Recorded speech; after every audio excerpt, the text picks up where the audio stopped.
Hello guys, स्वागत छ तपाईँहरूलाई मेरो युट्युब च्यानलमा। आज चाहिँ डम्फु तालिममा तपाईँहरूलाई के देखाउन जाँदैछु।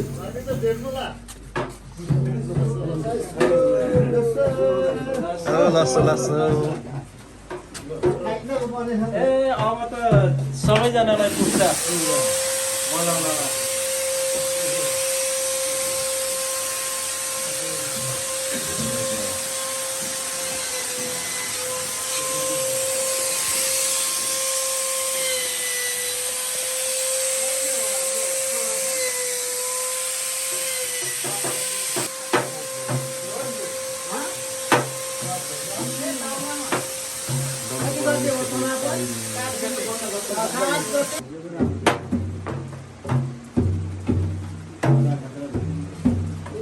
भइहाल्यो नि 10 कति जब 40 वर्ष अगाडि कुरा हो। त्यो बुढो मऱ्यो म्युजियम या जुरेमा गएछ त्यो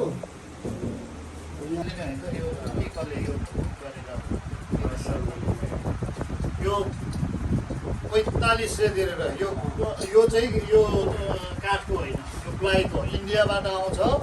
यो प्लाईको त्यो गरेर हामीले हाम्रै मान्छेहरूले अहिले त्यो गरेर ठगेर त्यो गरिराखेको छ। यो प्लाईको हो, प्लाईको यो एकदम सस्तो पर्छ। यो जस्तो होइन, त्यतिको मेहनत पर्दैन।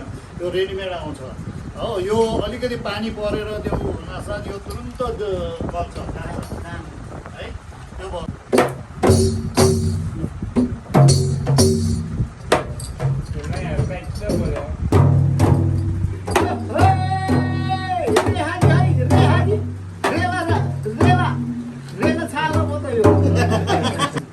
यसको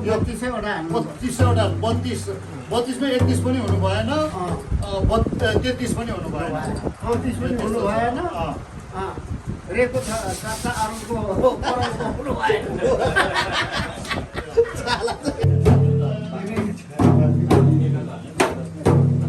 त्यसो भने त्यो तपाईँले मैले बुढो बाँड्यो के छ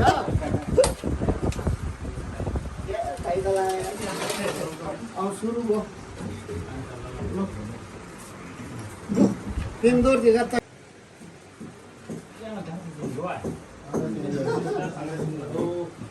हाम्रो कसैले शब्द भयो। नमस्कार, मेरो नाम लीला बहादुर स्याङताम तामाङ। मेरो चाहिँ घर बेथानचोक गाउँपालिका वडा नम्बर 4 काभ्रे। एकछिन नगर्नु न सबै साइलेन्ट बस्दिनु ल। जस्तो कि यो उद्योग वाणिज्य कार्यालय सिन्धुलीको आयोजनामा यो डम्फु तालिमहरू भइरहेको छ।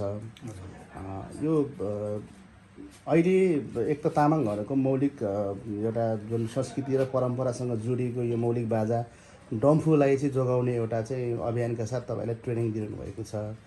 खास गरी यो डम्फुको बारेमा थोरै इतिहास थोरै यसो हामीले बताइदिनुहोस् न। यो डम्फु तामाङ जातिको एउटा पहिचान हो। यो डम्फु बिनाको तामाङ संस्कृति, तामाङ पहिचान अधुरो हुन्छ। यसले तामाङको जन्मदेखि मृत्यु संस्कारसम्मको चाहिँ एउटा प्रक्रियालाई यसले जोड्दछ। यसले चाहिँ व्यक्त गर्छ यो डम्फुकै माध्यमबाट। त्यसैले यो तामाङ समुदायको चाहिँ एकदम अनिवार्य अपरिहार्य यो साधन हो। यो सांस्कृतिक परम्परागत बाजा हो। यो जस्तो कि तपाईँहरूको कुन कुन पर्वमा कुन कुन विशेष अवसरमा यो डम्फु चाहिँ बजाउने गर्नुहुन्छ?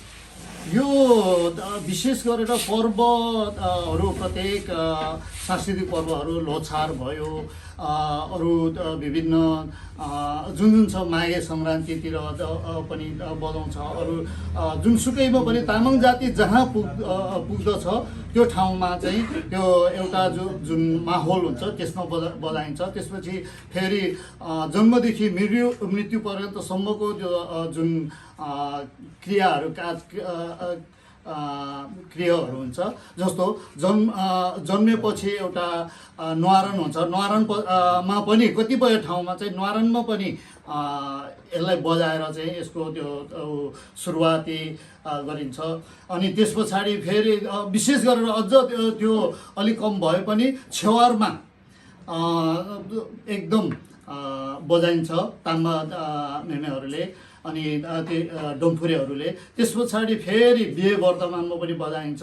अनि कतिपय ठाउँमा त अझ मृत्यु संस्कारमा पनि यो बजाएर चाहिँ आफ्नो यो कहानीहरू जीवनको हरेक कुराहरू चाहिँ मृत्यु संस्कारमा पनि बजाउने गरिन्छ तामाङ संस्कार। तपाईँ प्रशिक्षक पनि हुनुहुन्छ। यो डम्फु चाहिँ कसरी बन्छ, निर्माण कसरी हुन्छ, यसलाई के सामग्री चाहिन्छ यसो बताइदिनुहोस्। यो यसको लागि यो डम्फु बनाउन परम्परागत रूपमा बनाउने त्यो उसमा पहिलो यसको श्रेय चाहिँ यसमा जन्मदाता भनौँ, यसको चाहिँ अन्वेषक भनौँ होइन, के भनौँ, त्यो चाहिँ पेङ धोर्जे भन्ने एउटा तामाङ जातिको पुर्खाले बनाउनु भएको त्यो मेमेले। उहाँले चाहिँ अम्बुसिङ कोइरालोको काठको चाहिँ घेरा बनाएर अनि त्यो बेलामा त्यो सिकारी युगको कुरा रहेछ।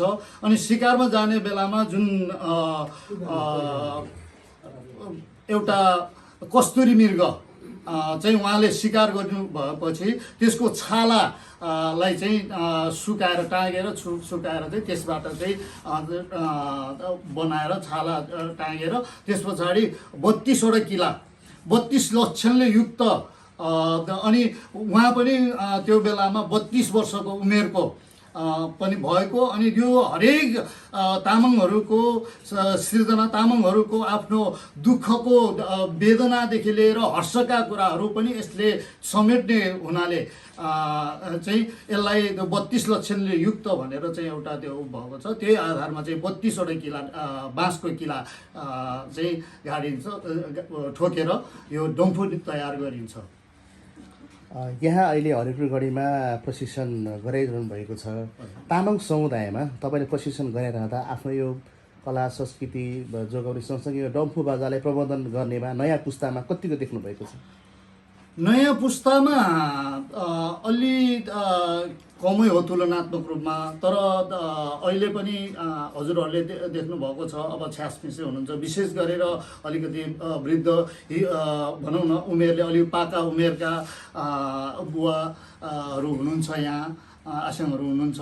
उहाँहरूमा एकदम बढी चासो भएको छ र अहिले बजारमाको विभिन्न भनौँ न प्रचार प्रसारले गर्दाखेरि र समुदायमा यसको माग प्रचुर मात्रामा भइरहेको कारणले गर्दा अब अहिले त सामाजिक सञ्जालहरूले पनि त्यसलाई व्यक्त गरिरहेको छ, देखिराख्नु भएको छ। त्यो भएको हुनाले चाहिँ युवाहरू पनि अहिले आकर्षित भइराख्नु भएको छ कि यो एउटा भनौँ न स्वरोजगारको एउटा राम्रो अवसर रहेछ। समुदायमा यसको माग बढिरहेछ। मैले पनि यसलाई सिकेर चाहिँ आत्मनिर्भर हुनको लागि एउटा सहायक एउटा पेसा हुनसक्छ। म पनि चाहिँ यो सिक्छु भनेर चाहिँ युवाहरू पनि केही उत्प्रेरित भएर आउनुभएको मैले पाएको छु। योभन्दा अगाडि मरिनमा गत जेठदेखि असार 2 गतेसम्म चाहिँ त्यहाँ पनि सञ्चालन भयो। त्यहाँ पनि एकदम उत्साहित साथ त्यहाँ सञ्चालन भयो। त्यसको लगत्तै तत्कालीन शिक्षा के अरे उहाँ मन्त्रीज्यूले चाहिँ प्रदेशको मन्त्रीज्यूले चाहिँ ल तुरुन्त अर्को तालिम पनि सञ्चालन गर्नुहोस् भनेर अनि बजेट विनियोजन गर्नुभएको रहेछ तत्कालै। अनि त्यस पछाडि चाहिँ यहाँ मैले सिफारिस गरेर ल हरिहरपुरगढीमा पनि त्यो सञ्चालन गर्नुहोस् भनेर भनिसकेपछि फेरि पनि यहाँ पनि सञ्चालन भयो। तर यसमा चाहिँ युवाहरू पनि देख्नु भएको छ। सहभागीहरूलाई देख्नु हुँदाखेरि युवा र पाका उमेरका बराबर जस्तै यहाँ सहभागी हुनुहुन्छ। धन्यवाद।